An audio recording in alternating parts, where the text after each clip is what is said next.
If you have any dignity, apologize to the podcast. Kay Miller, the victim, was my patient.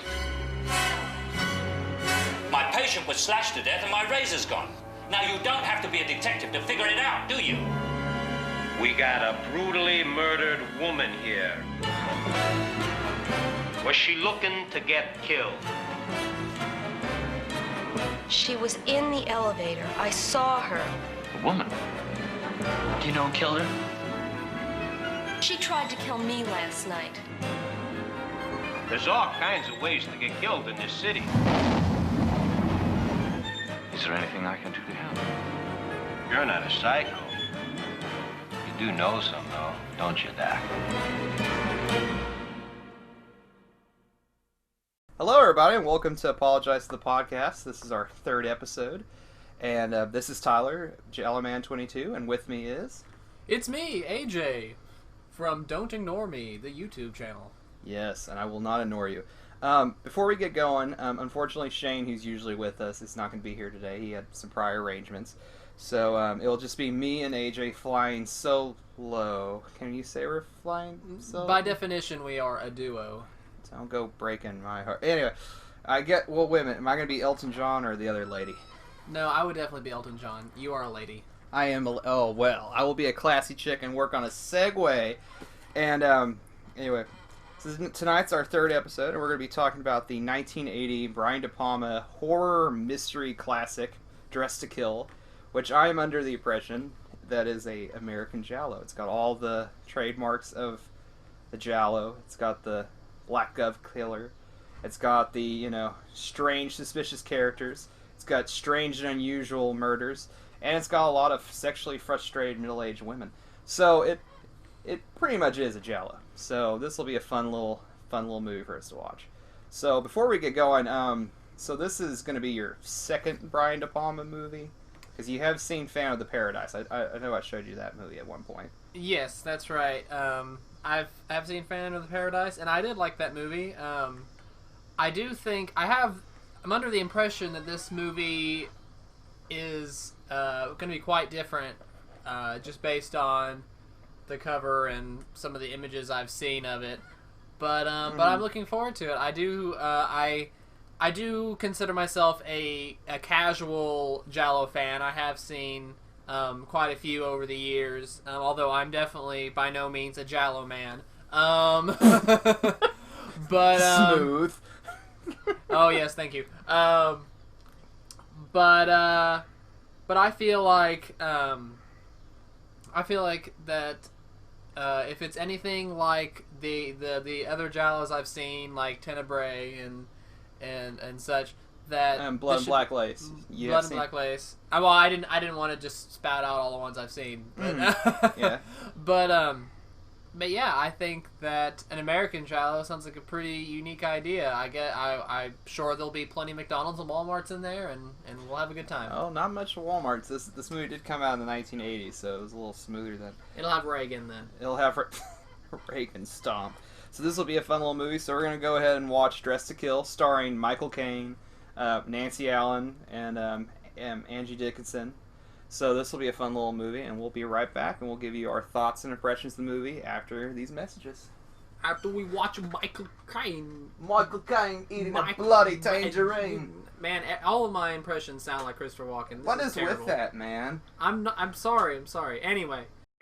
Hello, and welcome to a commercial for Hello, This is the Doom Show. I'm Richard. I'm Brad. And on the podcast that is known as Hello, This is the Doom Show, we talk about Giallo movies, slasher movies, horror movies. We're going to interview Cary Grant live in the studio. We're going to interview Lucio Fulci in the studio, folks. We're going to put Cary Grant in the studio with Lucio Fulci. It's the interview you never thought would happen. I'm going to wear my Vincent Price slacks. I'm going to wear my Citizen Kane wristwatch and monocle. And now Brad is going to recite the Pledge of Allegiance in Portuguese. Brad, go. I don't know Portuguese. Go! Go! Stop hitting me! You're a natural actor. Yeah. You can listen to us at hellodoomedshow.podomatic.com. or you can find the archive at doonesmoviethon.com. And, well, welcome back to Apologize to the Podcast. We just watched Dressed to Kill. So, was she dressed fashionably to kill someone? How should I know? With that trench coat and those big sunglasses, that straight razor. So anyway, so Dressed to Kill, this American Giallo, which it really did have all the tropes of a Giallo, and it was really cool seeing in a This is true. New York setting. So I guess before we go any further, I'm going to give a brief plot description, but we're going to dive into some heavy spoilers, like who the killer is and some other weird little Just get tidbits. used to it. We're just gonna expose everything on every episode, or at least I'm gonna try to. It'll be just like TMZ. We're going to expose the public. So yeah, so anyway, so I guess a basic plot summary. The movie starts out with a dream sequence in a shower where we meet our protagonist, or is it our protagonist? Kate Miller, who is a middle-aged woman who's having a weird rape fantasy in the shower. And she starts off her day by, talking to her son and, getting the Wham Bam special from her husband. This is a very sexual movie. And we watched the unrated version, so it's even more explicit than the R cut, and we'll dive into that here in a little bit. So anyway, so Kate Miller is having, issues with her sex life, which she goes to Sexually frustrated. She's very sexually frustrated, and she goes, to her therapist, who is Dr. Robert Ellington. Played by Michael Caine. Michael Caine, who's eating tangerines. Actually, he's not eating any tangerines. That would have been awesome. Of course, he's his... I once had a patient the size of a tangerine. She was a small lady. But anyway, so Elliot is treating her because she is, sexually frustrated and she's unhappy because of this. And she actually puts the moves on him and asks if he finds her attractive and if they should sleep together. Of course, him being a nice doctor, he declines because he wants to have a happy marriage life. Next, we see that Kate is going to the museum to check out the art gallery there, and she meets an anonymous stranger, and they have this whole long sequence when she's going through the art gallery trying to confront this man. And long story short, she sleeps with him. Oh no. Oh no. So yeah, she ends up going back to his apartment in this shady area of New York where a bunch of Wall Streeters go to take, I guess, conjugal visits. Dun dun dun. Happy coitus. Oh no. Just like the movie, we're going to be explicit. So Kate sleeps with this guy, and as she's getting ready to go home, she finds out that he actually has a venereal disease. So she freaks out, leaves her wedding ring there, and gets into the elevator. But don't worry, it doesn't really matter that she got syphilis and gonorrhea, because she gets killed. Yeah, she does get killed. When she goes back up to the floor to get her wedding ring, she is met by a very odd woman in a leather jacket with a straight razor who kills her. Of course, the elevator stops on our floor, and that's where we meet our next main character, Liz Blake, played by Nancy Allen, who was Miss Brian De Palma at the time of the movie came out. Really? His wife? Mm-hmm. Yeah, they met on the yeah. set of Carrie, and they actually did a couple movies together. Was he young? Yeah, he must have been pretty young at the time then, huh? Well, he was a little older than her. Oh, a little? Mm-hmm. Okay. So anyway, so Liz Blake is this high-class call girl who has witnessed the murder, and of course, what do you do when you find a straight razor in an elevator? You pick it up and you run at people with it. Yes, and you scare the crap out of the poor cleaning lady who automatically thinks that you're the murderer. So anyway, she goes to the police station, and we also, yet again, meet Kate's son, Peter, played by Keith Gordon, and we also meet our police inspector, played by Dennis Franz, who is a lovable sleazebag, and Liz and Peter decide to collaborate together to try to find out who killed her mom. And it's believed it is one of Dr. Elliott's patients, a transsexual going by the name of Bobby. But we don't want to dive into it anymore, so this is where we end the non-spoilery part of the discussion.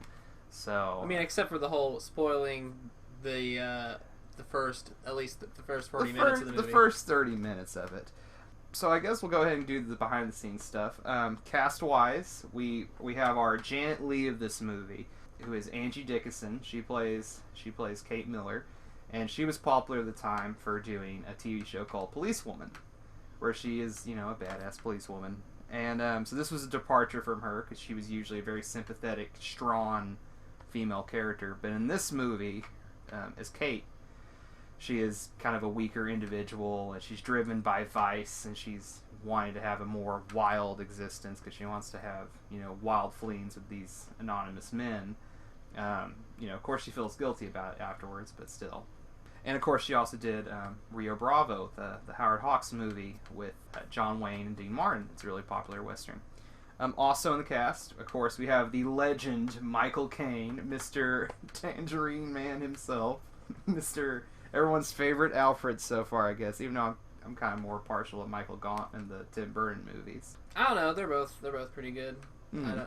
I mean, Michael Caine he's kind of iconic in the role at this point, though.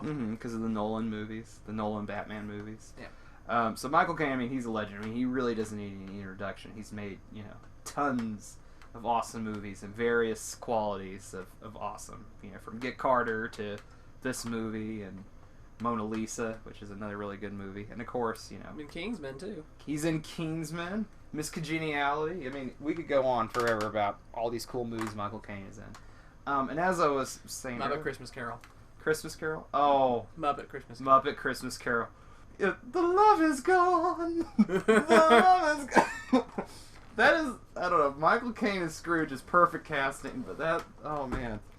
You know, that has to be one of my favorite Muppet movies. That's definitely a Christmas favorite now. That and Black Christmas, but that's a different story. Moving on in the cast, we got Nancy Allen, who at the time was Miss Brian De Palma, like I was saying earlier in the plot description.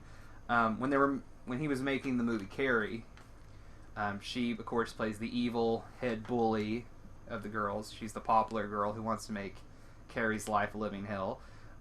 She also did another movie with Brian De Palma the next year, which is Blowout, which has John Travolta. So it's kind of a reunion between her and John Travolta from Carrie.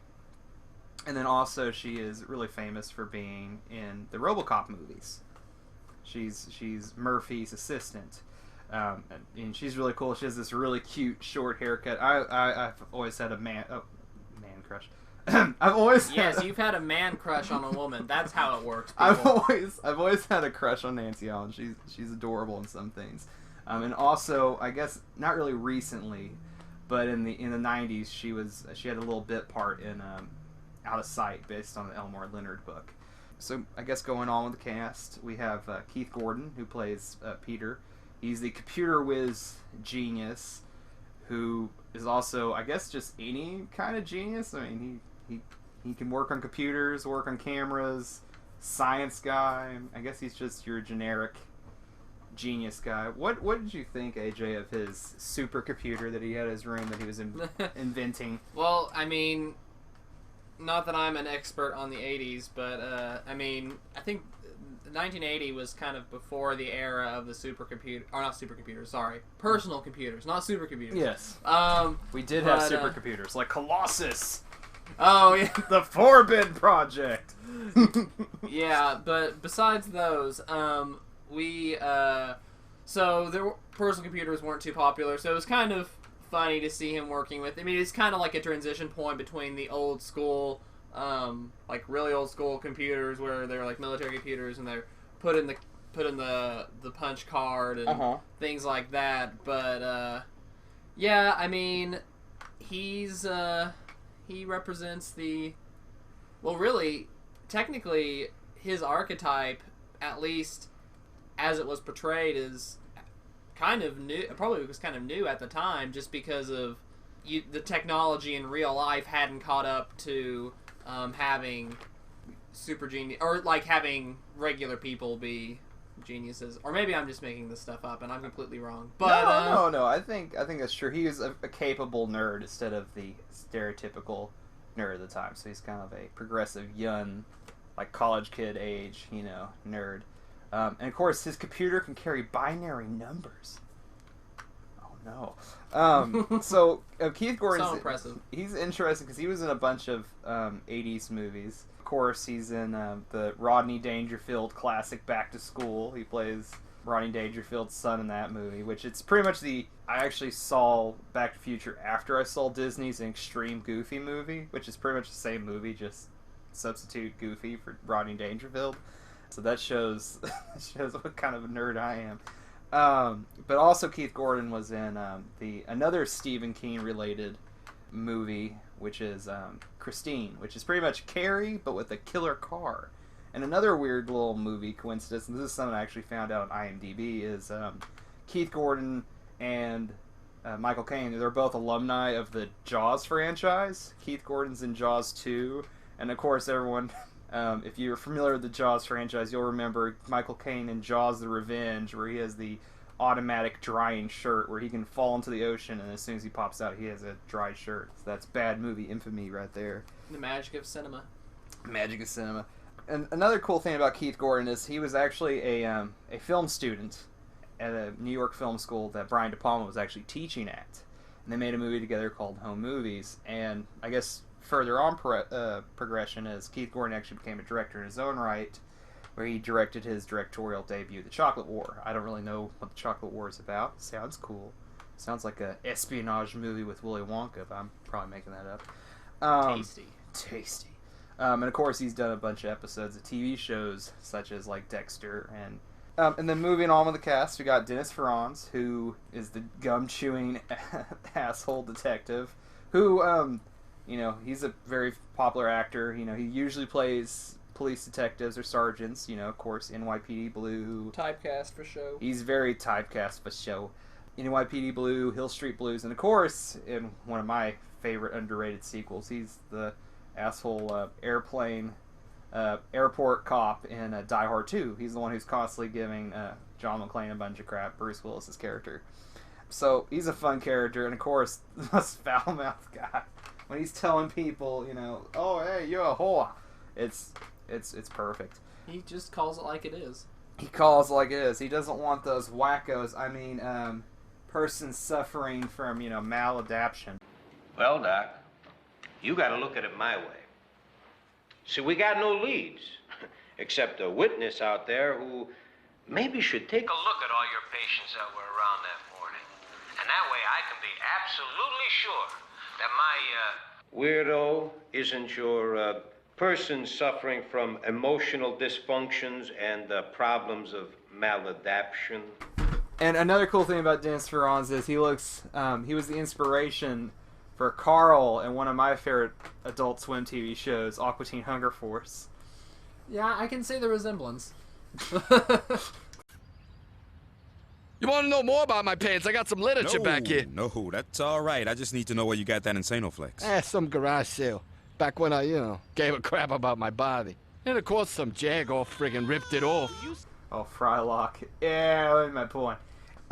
So, and of course, I guess the last piece of casting is Susanna Glim plays the other police inspector. This is where we get into spoilers. There's a blonde police inspector who's following Liz Blake, who's following Nancy Allen's character around, who looks just like Bobby, who's the serial killer.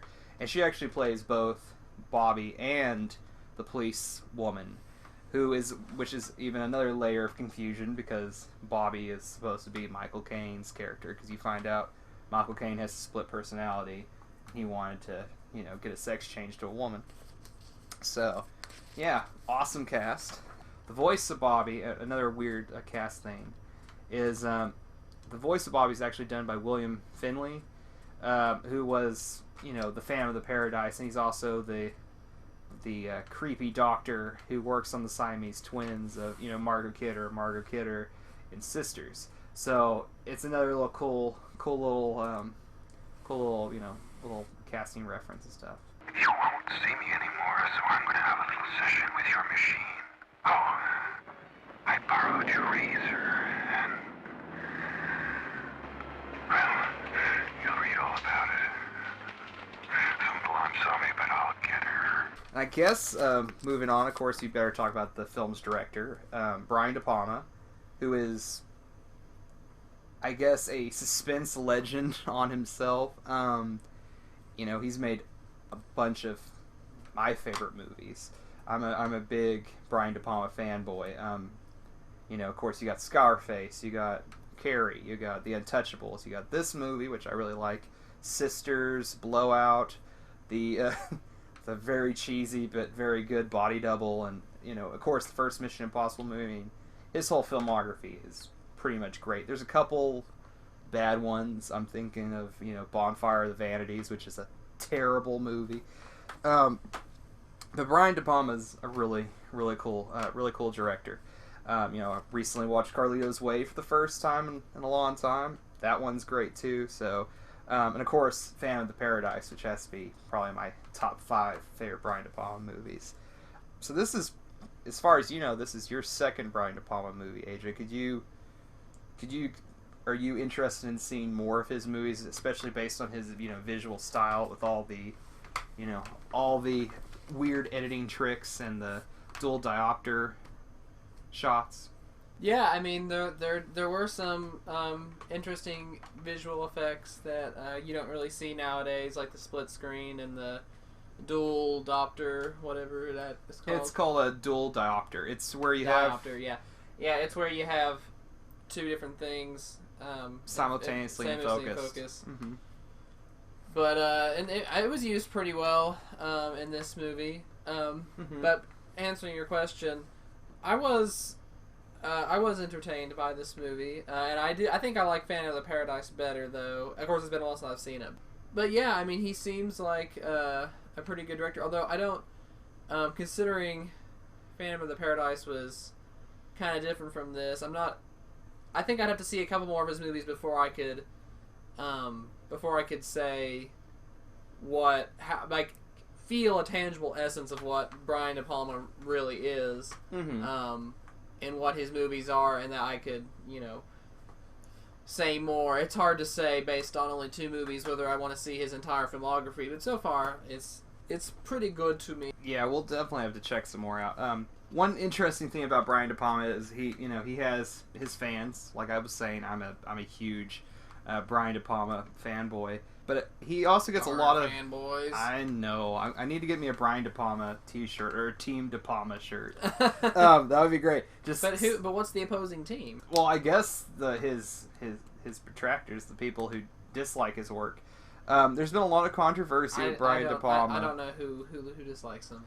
Well, that's what I was going to get to. There's a lot of critics who dislike him because they think he's just a Alfred Hitchcock ripoff artist. They think he's a Hitchcock plagiarist, which is, I mean, I can see some of that. Pretty much De Palma has been infamous for, you know, borrowing a lot from Hitchcock. I mean, more so than most directors.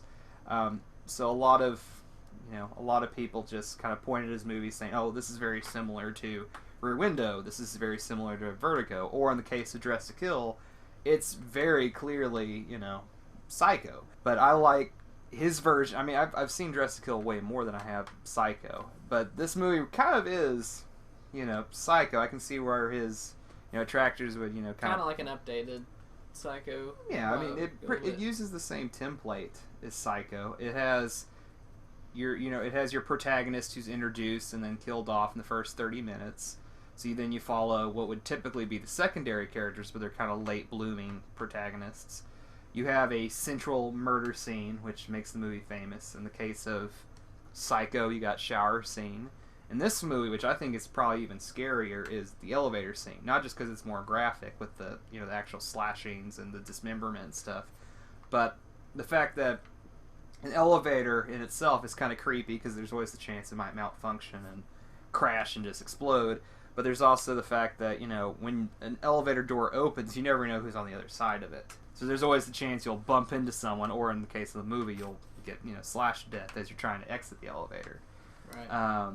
Going back to the Psycho connections, I mean, you have the protagonist who gets killed and starts the rest of the plot going. It changes shifts from, you know, going from a melodrama about a woman who's sexually frustrated to a murder mystery, trying to find out who this person is, who killed her, and find out who Bobby is, and trying to stop Bobby.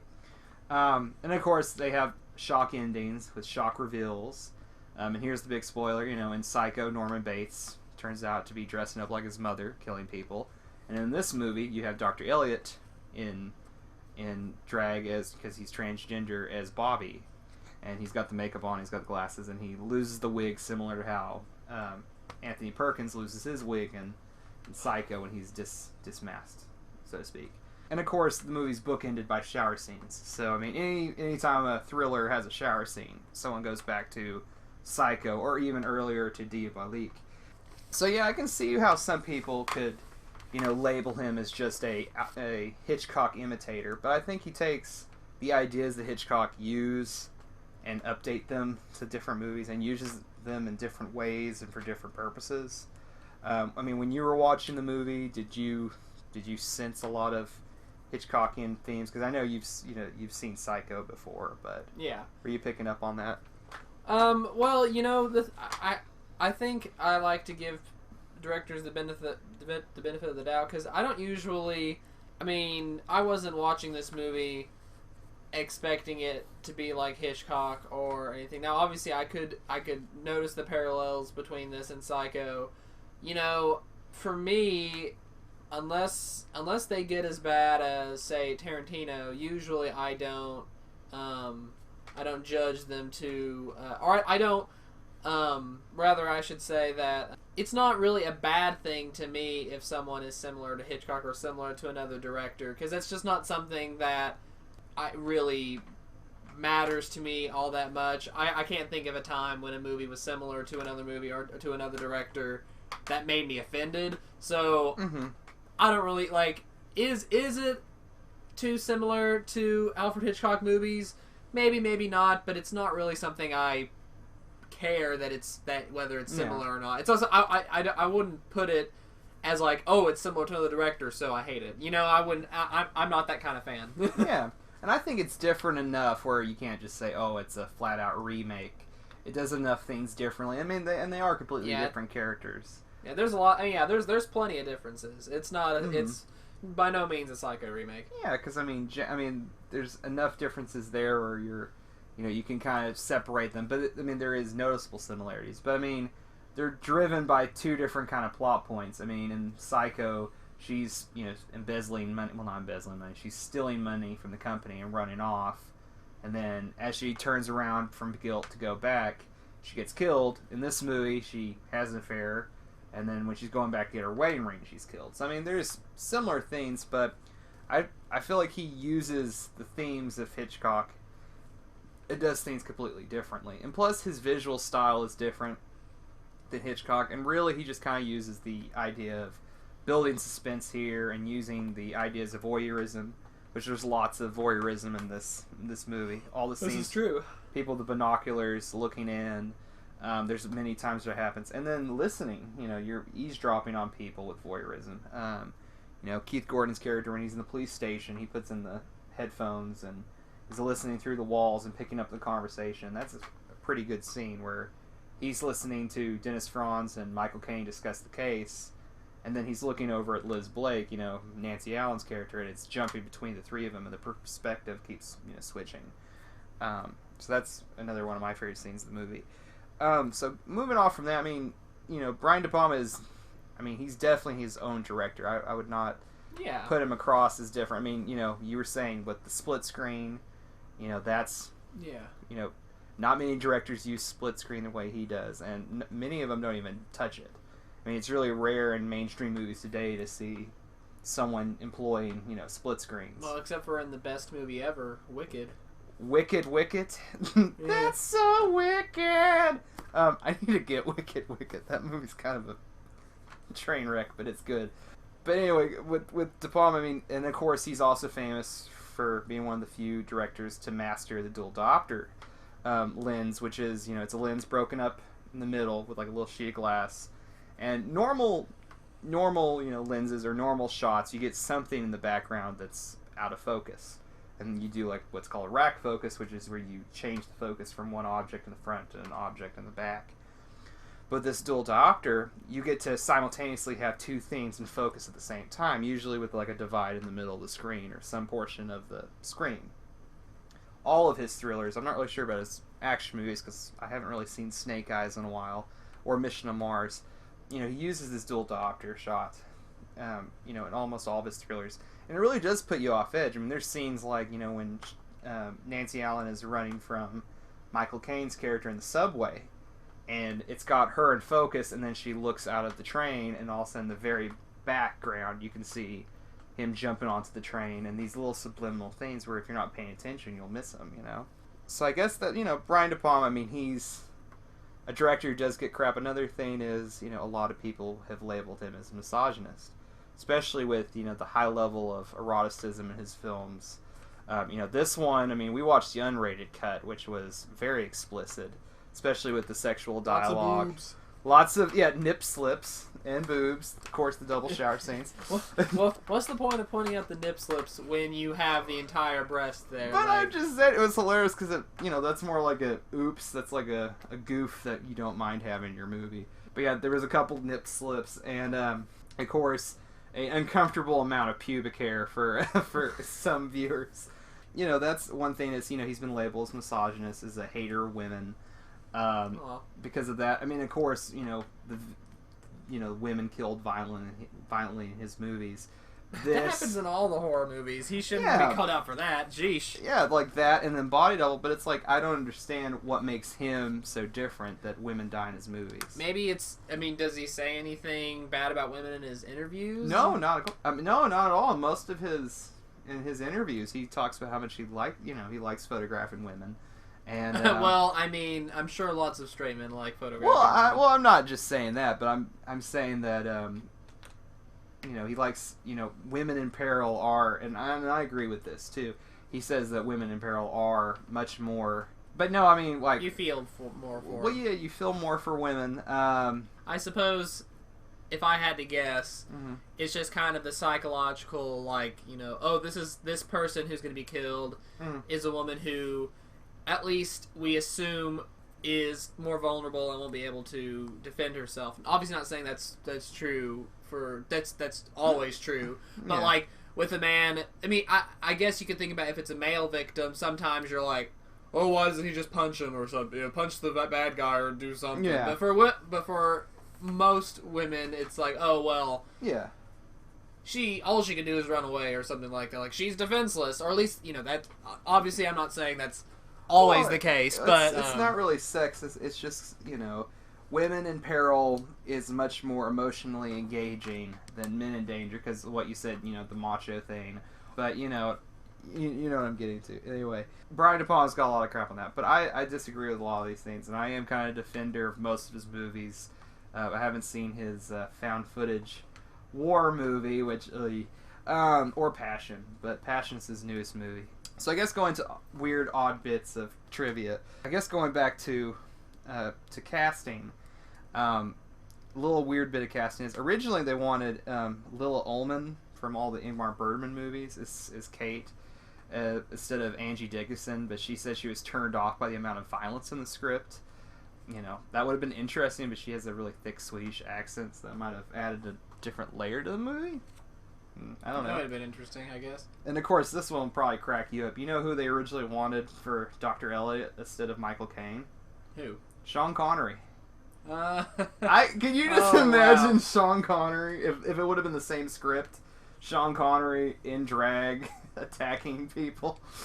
I could not imagine that. I mean, no. I couldn't imagine that. No, granted, Michael Caine, it's hard to imagine him doing that as well. But of course, I did see it, so I believe it now. But Sean Connery is even more like, yeah. We named the dog Indiana. But just seeing Sean Connery, dressed in drag attacking women would be something. I mean, I just think he isn't suited for it.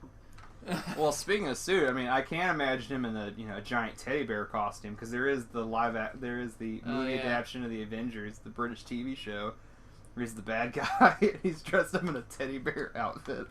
Yeah, I remember that. Oh, that was bad. But yeah, that would have been interesting to see Sean Connery as the Michael Caine role. But I think that would have, I don't know, that would be he would definitely be. It'd definitely be more obvious seeing him dressed up as a woman because of just how his body's shaped, and he's a little more bulky. menacing. True. He'd probably make the Scottish grunts or something when he's running after people. And I can just I can imagine how in bad taste that. Well, yeah, I just don't think. I mean, well, Michael Caine, I think could just in general pull it off better. Although he is, of course, he has very defined facial features as well. So yeah, either that nose way, kind of gives it away. Yeah. Well, one thing I was going to say about that is, I mean, thinking back on the movie, can you imagine, like, now that you know that Michael Caine's the killer, looking back at the scenes where Liz is trying to seduce him, and he's kind of being sinister with his answers, and he's looking down the mirror. Can you imagine Sean Connery doing that? Or, I mean, I don't think he could pull it off as well as Michael Caine did. Well, yeah, I mean, can I imagine Sean Connery? Now, well, see, I can't imagine Sean Connery saying no to a woman's advances like that. It would be just like a Bond movie. Whether it's professional ethics, personal ethics, Sean Connery is not capable of sexual or should I say, not that he doesn't have a sexual ethic. He does not have any restrained sexual ethic. If he wants to get it on, he's gonna get it on, and there's no him playing a doctor. That's not gonna help. Like, I mean, I literally think if Brian De Palma tried to sit him down and say, okay, your answer to this woman's advances, you're gonna say no. He's gonna be like, oh heck no, I can't do it. You know, like he's like you're making him sound Irish. Oh heck no. I'm trying my best, but I'm Sean Connery, and I say I'm gonna do stuff to that lady. Do stuff to. Oh, and then it turns into Michael Caine at the end there. But that was interesting. I mean, of course, Sean Connery goes on to work with Brian De Palma and The Untouchables. So I mean, really? So it's cool they got to meet up. But yeah, Sean Connery was going to be rolled, but he had prior. And did Brian De Palma tell him not to have sex with women in that movie? Well, I mean, he doesn't in The Untouchables, but that's a different case. I guess going back to some more trivia, another interesting thing about this movie is it's kind of connected to another. You know, since this movie has a transgender killer, you could loop this movie together with a bunch of other kind of LGBT themed movies of the 80s. Kind of. I mean, it's kind of loosely based, but there's another, I guess, infamous gay community movie this movie is connected to, and that's Cruising with Al Pacino, the William Friedkin movie. This actually started out as an adaptation of Cruising. Brian De Palma read the book and he wanted to adapt Cruising to a movie, but of course Warner Brothers had already bought the rights, and they were making the movie with Al Pacino and directed by William Friedkin. They were being made at the same time, and they were both released with an outraged public to the depictions of gay or transgender characters in these movies. So that's another odd little connection, is that it was originally supposed to be Cruising. And I kind of want to see what Brian De Palma's Cruising would have looked like. I mean, nothing against William Friedkin, but it would be completely visually different. Well, I mean, I've never seen Cruising, but I can imagine it would be different, I guess. I need to rewatch it. I know there was some very not PC things in it. But yeah, it started out as a version of Cruising, and actually, on the making of, it actually talks about Brian De Palma wanted to start out the movie with the transgender side of the story, not Kate's side of the story, and it would have started out with a man looking like Michael Caine, or just a man in general. You don't see his face, but he's shaving, and then it keeps showing these close-ups of him shaving his face, and then he's like, shaving down his neck, and then shaving his chest, and then he gets to his pubic hair. And he's shaving his pubic hair, and then he was gonna castrate himself. Would you, as a viewer, probably just turn the movie off if it started out with a castration scene? Well, that's a good question. I mean, it'd definitely be shocking. Not that I wasn't shocked with this. I guess since we're still on the opening scene, an interesting thing about the actual one in the movie is this movie is pretty notorious for for its shower scene. And actually, it becomes quite noticeable if you're actually paying attention. But this movie is also famous for having a body double for Angie Dickinson in the shower scene. When she's caressing, when it shows the close-ups of her caressing her boobs and caressing her vagina, that's why they look noticeably different. If you look at her, there's some wrinkles, but then when you go to the body double, it's like perfect. And of course, that makes sense, because I was gonna be all like, oh, Well, considering she's middle-aged, at least and her body's holding up. It's like, oh, that's a body double. Well, now I know better. Yeah. Oh, and no knack to Angie Dickinson. I mean, she was still incredibly attractive for a 50-year-old in this movie. But anyways, the body double. What's cool about that is, I mean, it was, very shocking, and this movie is one of the more notorious examples of using a body double. And because of Brian De Palma's experiences dealing with the body double, that's why he went on and made the thriller from 1984, Body Double. So he actually made a movie with his experiences dealing with the body double. And that's a really, really good movie. We'll have to talk about Body Double one of these days. Sure thing. It's a really wacky movie, but a very good movie too. So that's the interesting thing. And also, you were mentioning Tarantino with the whole, comparing Hitchcock to, Brian De Palma to Hitchcock, and of course how, Quentin Tarantino is infamous or cool to some people, but more to people like me, he's infamous for just taking wholesale ideas from movies. Well, Quentin Tarantino actually is a huge De Palma fan. I mean, who can blame him? I mean, Brian De Palma's awesome. So Quentin Tarantino, he's a huge fan of Brian De Palma. So he said when he was writing the script for True Romance, he actually got the idea because of Nancy Allen's character of Liz Blake in the movie. So that's really cool, because I really do enjoy True Romance. Patricia Arquette's character is, her prostitute character is really different from Nancy Allen's prostitute character in this movie, mainly because, Liz Blake, even though she's not the brightest bulb in the bunch, at one point she says, I wouldn't know, what'd she say? I wouldn't know sodium from I wouldn't know sodium from an atom, like... It's like, what? Sodium is an atom. And she's talking about this beautiful painting that she bought and how it's going to be worth $1 million or more if the artist dies. A little naive there, but... So she's naive, but she's a pretty smart, independent woman. Which is kind of funny, because the next movie that De Palma did is another thriller called Blowout, and that's the one I was saying that, with John Travolta. Yes. In that movie, she's also playing a call girl, but it's kind of the opposite, where she's not that bright at all. She's kind of a little, no offense to her, she's a little dumber. She's not as bright at all. So that's kind of an odd connection. So anyway, that's really, really cool. And that's really about all I have with the trivia, other than, comparing the R cut to the unrated cut. Now, we watched the unrated cut, and there's a few minutes that are different. The MPAA had a huge field day when this movie came out. It was way too explicit, way too sexual, way too bloody. So in this cut, really the big noticeable difference is there's a lot more close-ups of pubic hair in the shower sequence. A couple more shots of the actual humping motion. And then, of course, the elevator sequence is a little longer. There's the slashing on the face when they cut her cheek open. I see. And then, of course, towards the end, all the dialogue talking about, the bulge in his pants and all that stuff, and that sequence is way longer in the unrated cut. So now that we're done with with all the background trivia stuff, I guess going on to, what were the good parts of Dress to Kill? And I guess to start out, did you enjoy Dress to Kill? Yeah, overall, I enjoyed it. I thought it was... it was a pretty suspenseful movie that had a lot of... it had me guessing who the killer was. Honestly, I wish I could say that I figured out as Michael Caine early on, but I sadly didn't. It was... I wasn't really sure until it was pretty much revealed. If I ever watch it again, I'll know now. So... The tangerine made me kill her.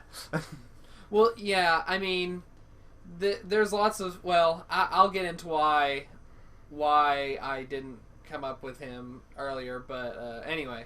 But yeah, there was lots of good things. It was definitely suspenseful.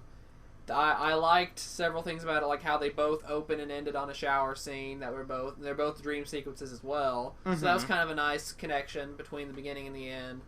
I liked that. The performances were great, and I did notice the dual diopter shots. Yeah, the dual diopter shots and those kind of things, and I thought they were neat little visual tricks. Mm-hmm. And I think it has quite a good plot. It's one of those movies where the first time you watch it is going to be a unique experience from the second time you watch it because of you know you know who the killer is the second time, and you know the spoilers, and you can, and I'm sure if I ever watch it again, it's all gonna click because I know from the beginning, and things will be more obvious, and how it led up to being the big reveal and such. But as it was watching it the first time, you know, it did have me metaphorically on the edge of my seat, even though I wasn't literally. But you were rocking in the middle of your seat. Yeah, I was in my chair, just fixated on the screen. So that's a good thing. It's a thing. I guess going on with the good stuff. I mean, I love almost all of this movie. There's actually one bad thing I'll get into, which we'll cover, and what we disliked about the movie. I mean, I really enjoyed this movie. The use of dual opter shots. I mean, all the sequences are standout. The movie has great pacing.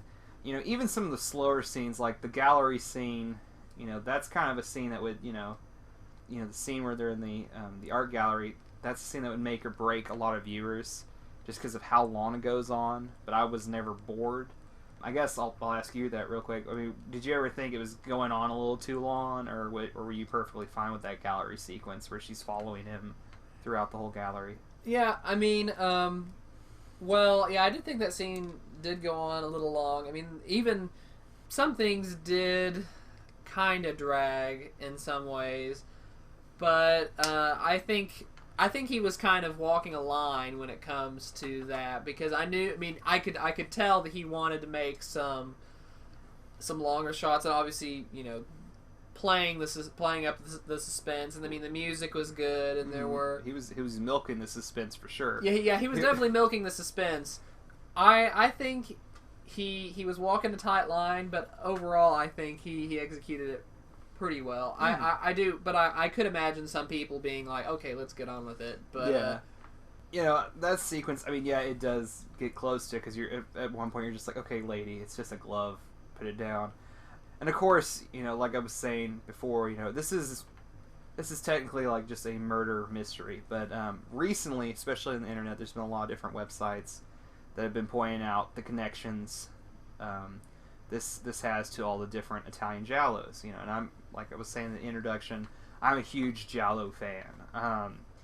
And this movie really is like the closest variant. There's some American movies that are right there. Of course, you have some made by Italian directors like Dario Argento with Trauma.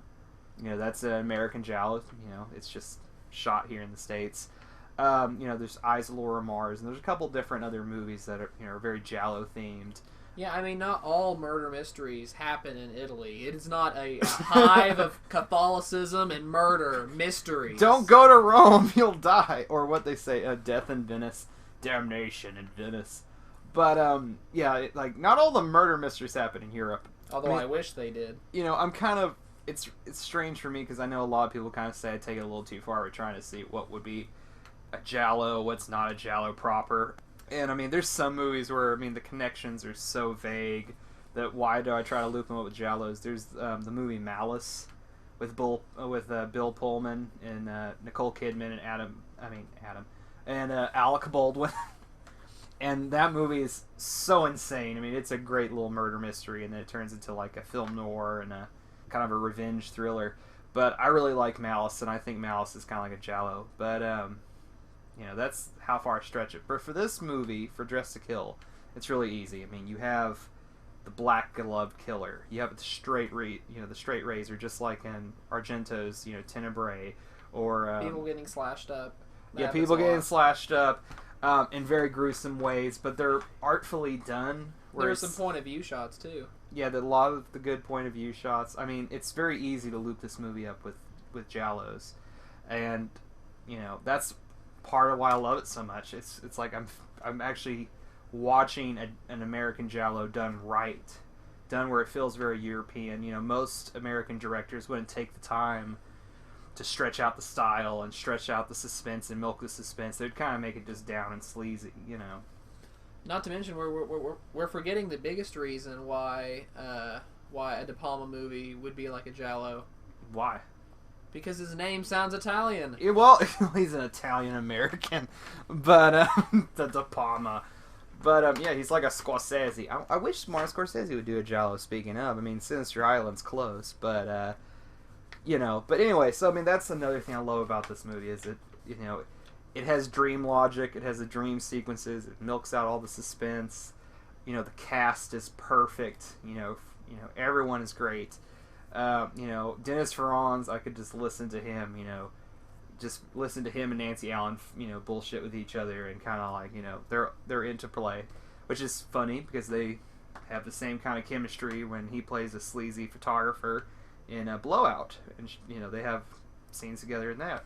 And of course, Dennis Farron's is also in De Palma's Body Double as the sleazy movie director, you know, when they're making a really bad vampire movie. So I guess getting back to the, you know, movie, I mean, it's just, you know, I just enjoyed the movie so much. You know, there's so many sequences, you know, in it.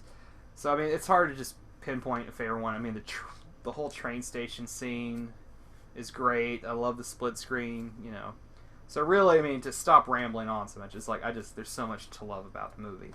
Now, as for the bad, I'll go ahead and segue to the bad. The one thing with this movie being so close to Psycho is it copies my least favorite scene in Psycho, which is at the end of the movie, you have a, you know, psychiatrist who comes out and explains why the killer is the killer, explains why Norman Bates is the killer. Well, we have the psychiatrist at the end of this one, and what makes the movie kind of makes it double bad is we get two scenes explaining the psychosis of the killer in this movie, and it feels really sloppily added on.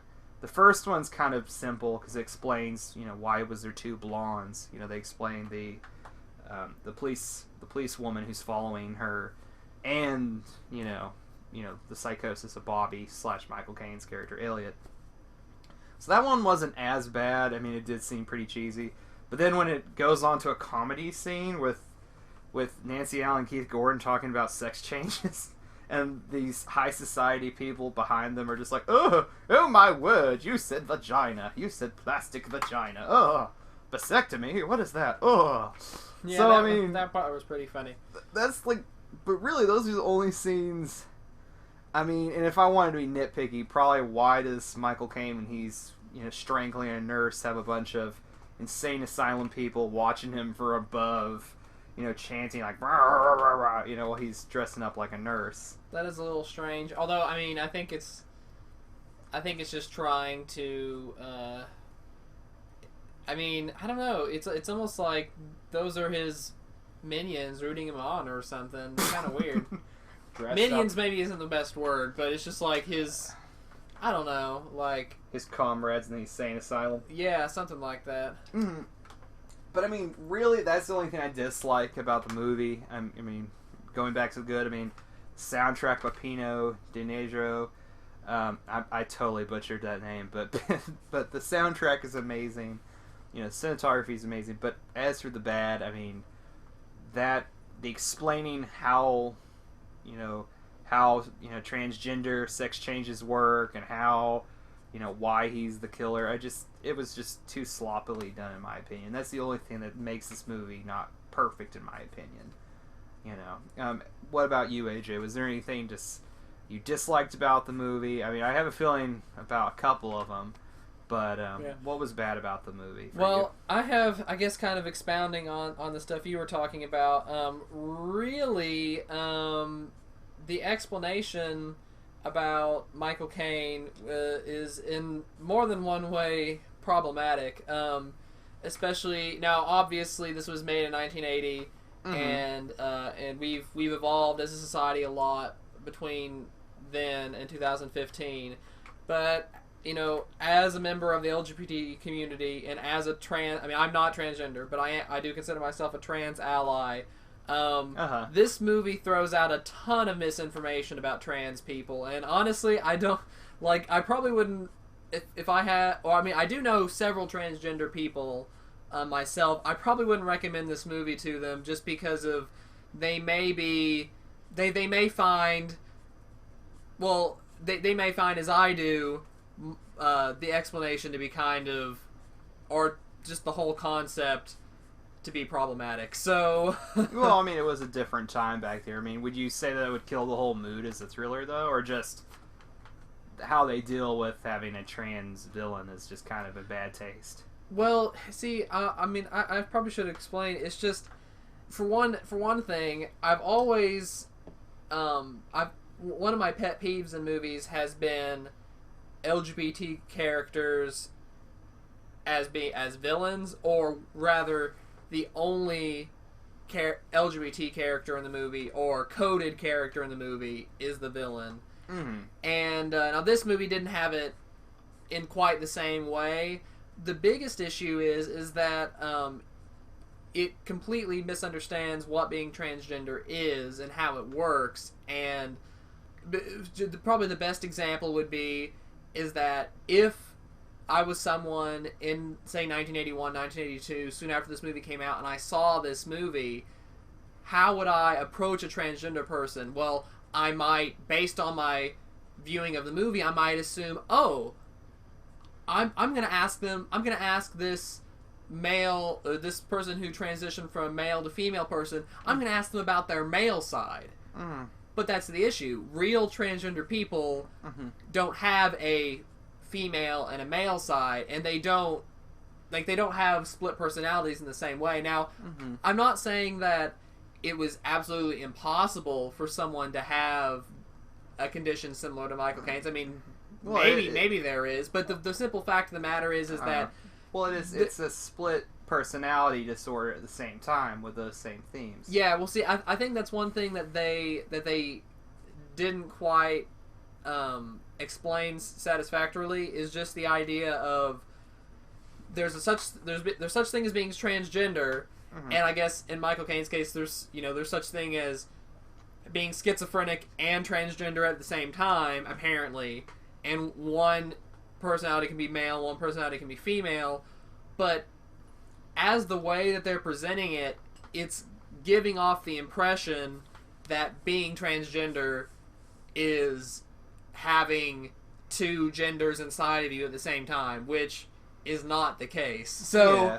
I mean, really, for the sake of the plot, it's showing a lot of misinformation that luckily now we don't have, or we can easily educate ourselves to understand that being transgender is not having a male side that doesn't kill people and a female side that does, or something like that. Oh, yeah. Like, it's, and there's other minor things, like, oh, they say transsexual instead of transgender. Well, that's obviously because it's lack of education. No, it's not even that. It's just that the term transgender didn't become popular at that time. Transsexual was kind of the common term, so I don't blame them for that. But well, yeah, you are coming from 2015, looking at a 1980 movie, so I mean, there's some things you'll just have to kind of take with a grain of salt. Yeah, but I mean, at the same time, though, I do think it's a legitimate complaint, just because of.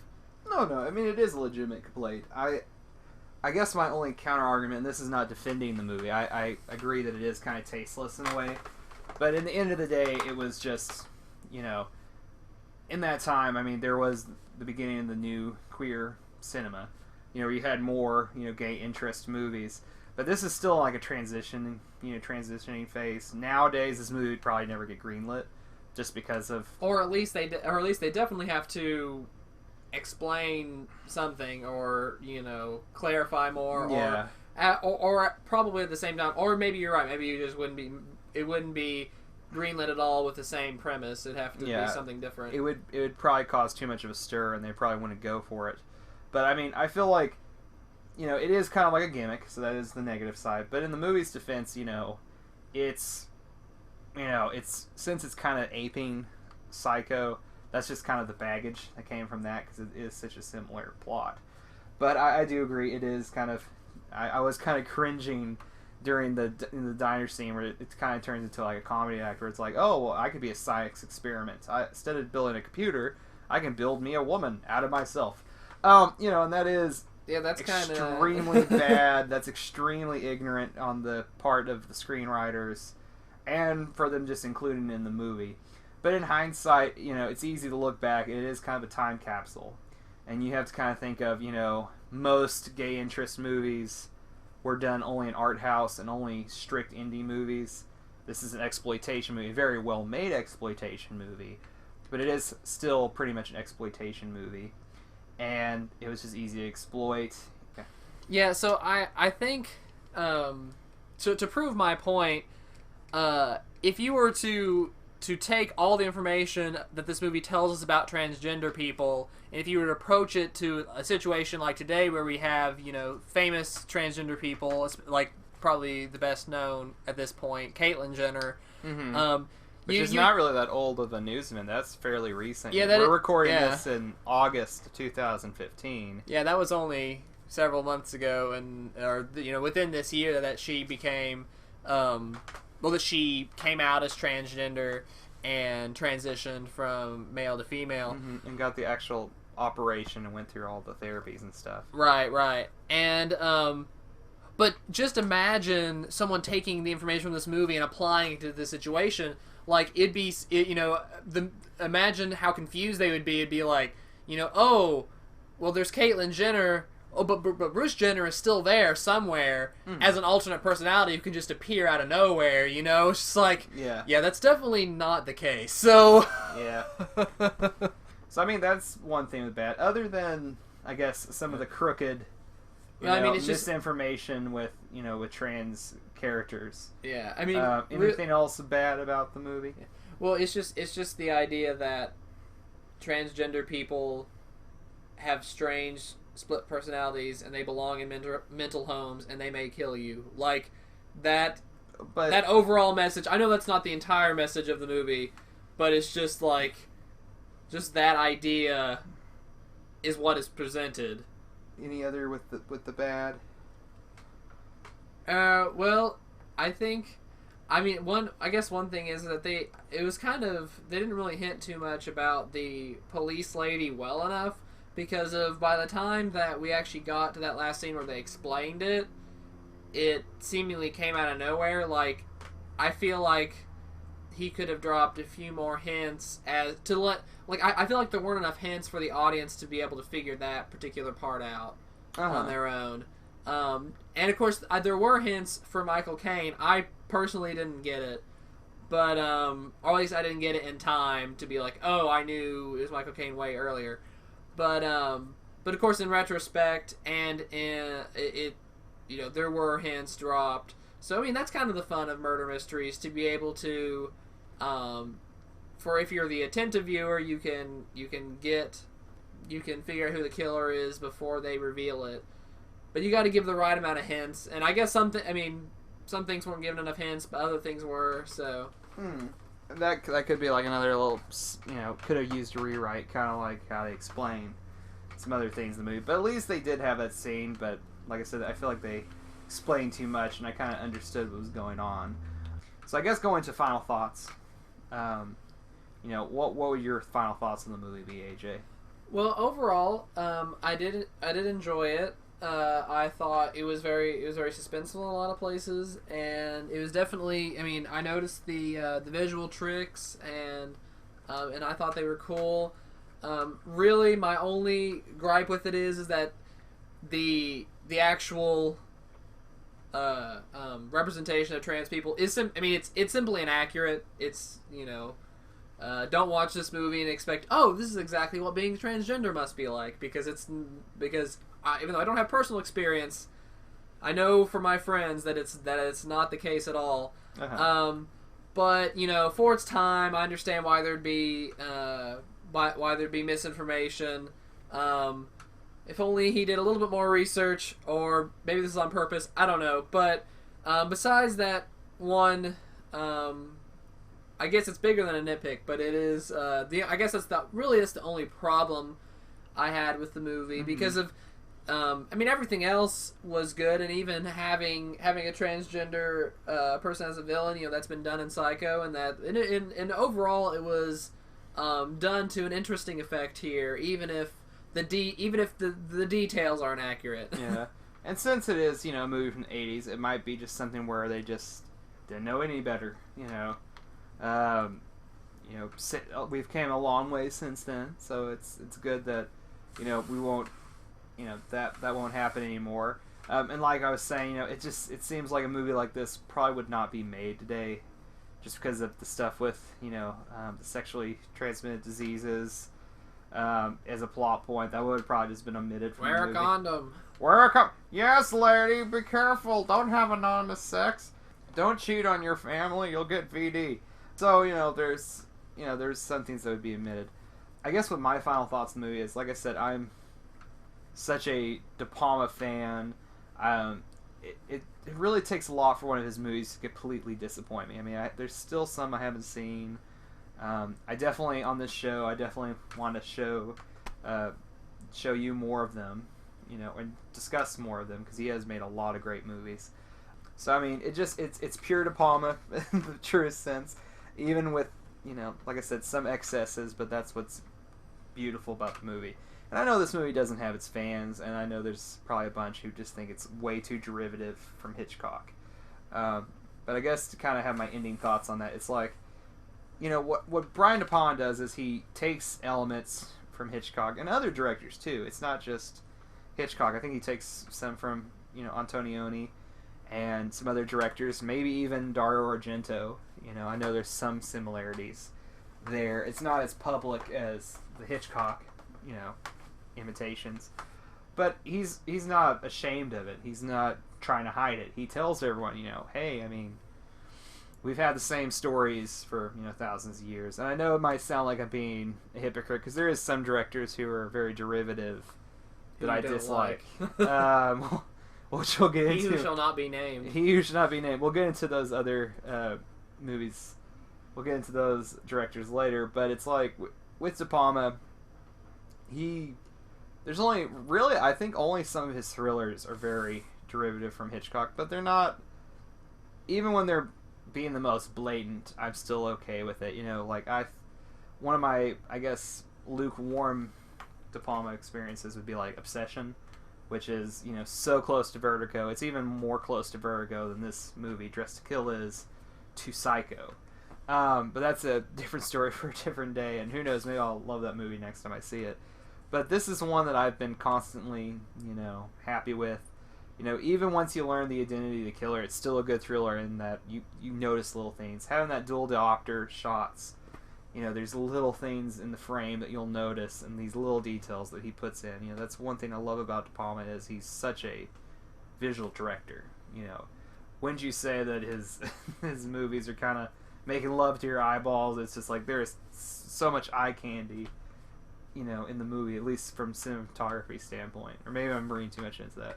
Well, I mean, I have not been trained in cinematography. Perhaps my eyes, I wouldn't say making love to. That's a little bit too far for me to say that, but I thought it was good. I'm just saying, if I was a patron of the movie arts and I was looking for a movie call person to entertain me, it would definitely be a De Palma movie. He would be the high class prostitutes in movies. Oh no. Anyway, that's a good note to end it on. That is a great note to end it on. But I mean, anyway, Dressed to Kill. I mean, it's a great movie. I know it has some people. I know it has its fans and some people who can't stand it. But I'm on the side for it. You're Team De Palma. And if I have to, I will apologize to this movie. Which I guess signing off, apologize to the podcast. Anyway. But you can find me, Tyler, at JalloMan22, the YouTube channel. Soon we'll be having a blog/website open up for this show, and also with me, it's me, AJ from Don't Ignore Me, the YouTube channel. Oh my! So anyway, we're gonna sign off saying apologize to the podcast. Apologize to the podcast. And don't get slashed going into any elevators, and don't have any erotic dreams with creepy psychiatrists. Be safe, kids. Be safe from me. No!